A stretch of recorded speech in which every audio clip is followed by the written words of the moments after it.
What's up, everybody? Okay, I just got done seeing Ant-Man and the Wasp Quantumania, and I got some thoughts on it, and I don't think it's kind of the kind of thoughts that people would expect because of my honest opinion on this. And again, this isn't a review, it's just my honest reaction. I record without being scripted or anything like that, so if I get names wrong, sorry, but let's get into it. Here we go.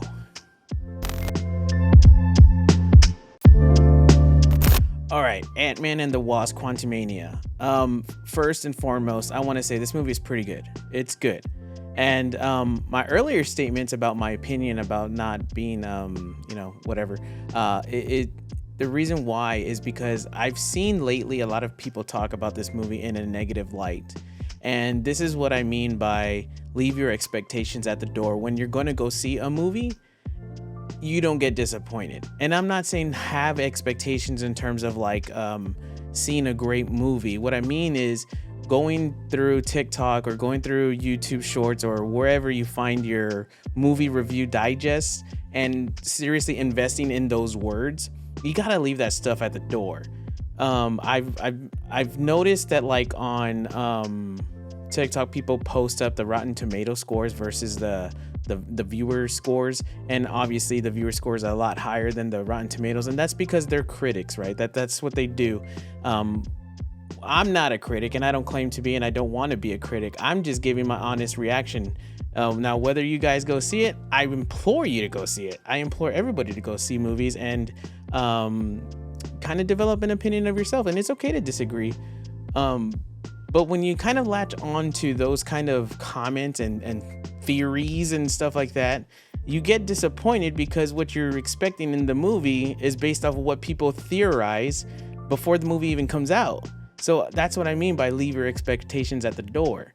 Now, going into the movie, this movie is pretty good and it does everything that you want an Ant-Man film to do. I've noticed that a lot of people were commenting that, you know, the comedy is out of place and all this stuff. The comedy is pretty on par with the other Ant-Man movies. Now, was it a little bit like out of place in terms of like, oh, maybe this scene should have been taken seriously versus a comedy joke here? The comment was that the comedy is forced. I didn't think the comedy was forced. I think it was misplaced, and that's where I was getting at right now.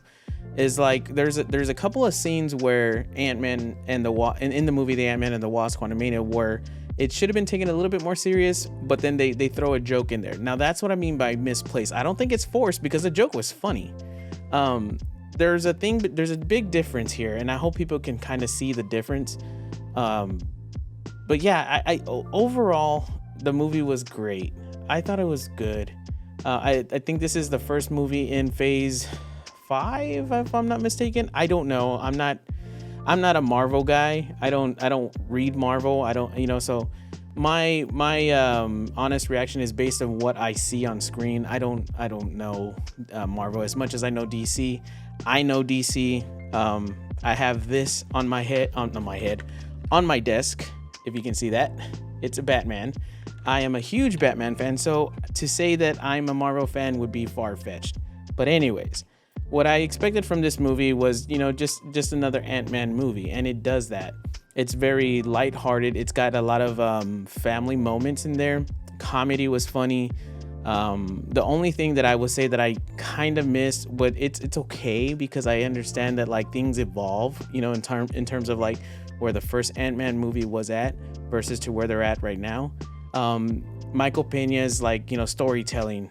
I think everybody can honestly say that like they missed that, right? And I think that in my opinion, part 2, Ant-Man and the Wasp was not as good as part 1, but it was still fun.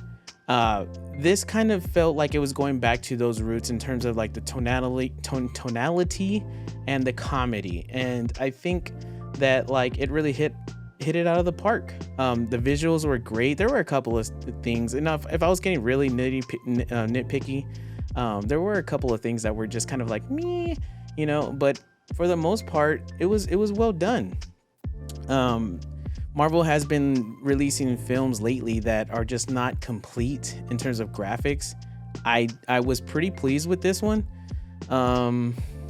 Music's great, acting is great. I don't know. Again, I'm not. This is unscripted, so I don't know the young woman that plays Cassie Lang. She did an amazing job, and god damn, Johnathan Majors, this guy. When I tell you, when you see this movie, he is threatening. He makes Thanos look like a, lack of a better term, a bitch. He really does.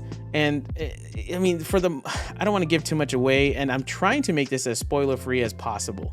But when he does things on command in terms of like his abilities, his powers, it's just a flick of a finger or a wrist or something. He's just like, meh, meh, meh.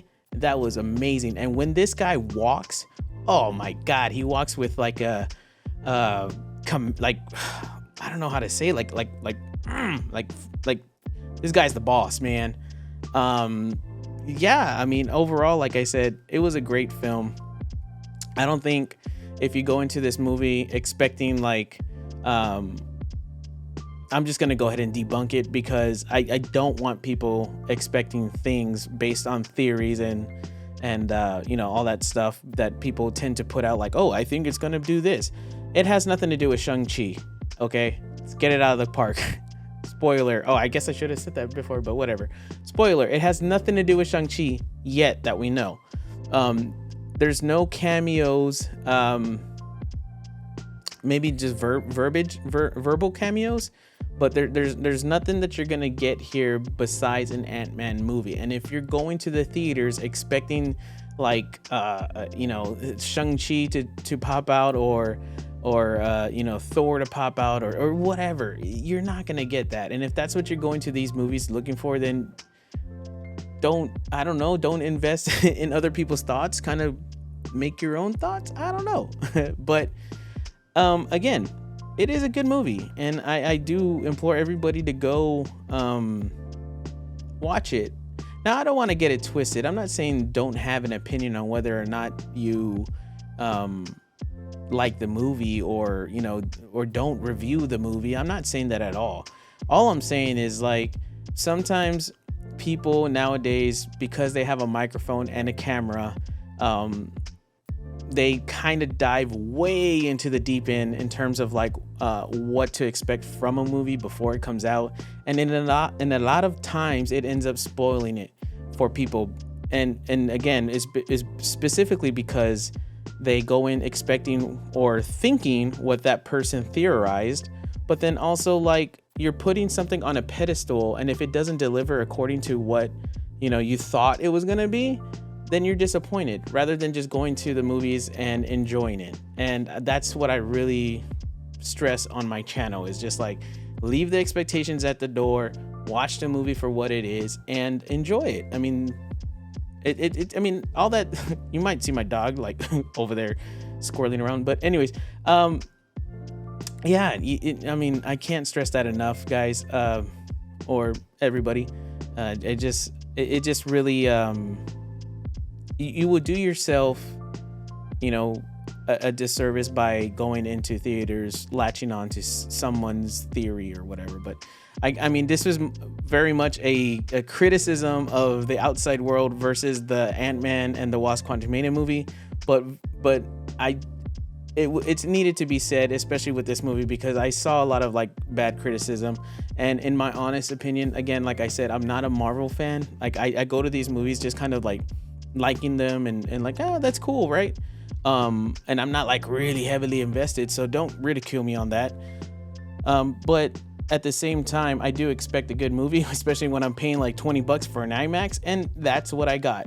If I'm being quite honest, I felt like this was a very Endgame-esque kind of movie, in that like there's a lot going on, especially like the final portion of that movie. But then also I think that, like, if I had one thing that I had to say that I just did not like, but I understood, was how they would tell the story when they were separated, and I think that's one of the feedbacks that people were like, kind of like, oh, well, I can't get past that. You got to understand that, like, when you're telling a story, you're trying to get multiple perspectives, especially when people are divided. Now, I think, and I will agree that, like, the way that they had did it, I guess the timing in which that like they cut different scenes, I think it could have been done better. There were some scenes where I was like, well, you know, maybe they could have just like left that there or carried on and then cut to this another scene. But other than that, man, this movie was pretty good, and I hope everybody goes to it and really enjoys it. So man, yeah, it was pretty good, I gotta say. I really liked it. Now, will I see it again in IMAX? Nah. Will I see it again if it's on Disney Plus? Sure. But I have to say, as of late, from the late movies, you know, that I've seen from Marvel, it's pretty decent. It's not terrible at all. And no offense to Black Widow, that was just not a good movie for me. I was really bored. And in this movie, outside of maybe the 10-minute intro of the movie, right when they get into the quantum realm, it's pretty much run and go, like action almost nonstop. So it's a good ride. It's not disjointed like everybody says, in my honest opinion. I think that like the cutscenes were, or not the cutscenes, but like the way they cut different scenes and meshed them together was a little bit bad, but it overall did not take away from the overall story, and I really liked it, and I hope you guys like it too. And if you don't like it, let me know why. Maybe I'm wrong on this, but again, it's just my honest opinion, my honest reaction. I just got out of the theaters, so there you have it, man, or ladies and men and everybody. Sorry, I'm trying to not say that, but before I sign off, there was one joke that I did laugh, but I really, really wish that movies would just stay out of. And there's a joke about socialism in there, and I'm not saying that I'm anti-socialist. All I'm saying is, like, we go to the movies to get away from all that stuff, get away from the outside world that is all negative and stuff. I wish they would just leave that stuff, you know, in the real world and just let us have our movie on screen. For me, that was just like a brr, brr. But I laughed. It was funny. I was like, brr. But again, it was just like, you know, for me, I'm more of the leave the real world stuff like there. You know, just kind of that stuff, because they even say it in there. It's like, oh, a charged word is socialism. It's like, oh my God, like, why do you gotta go there? Like, why?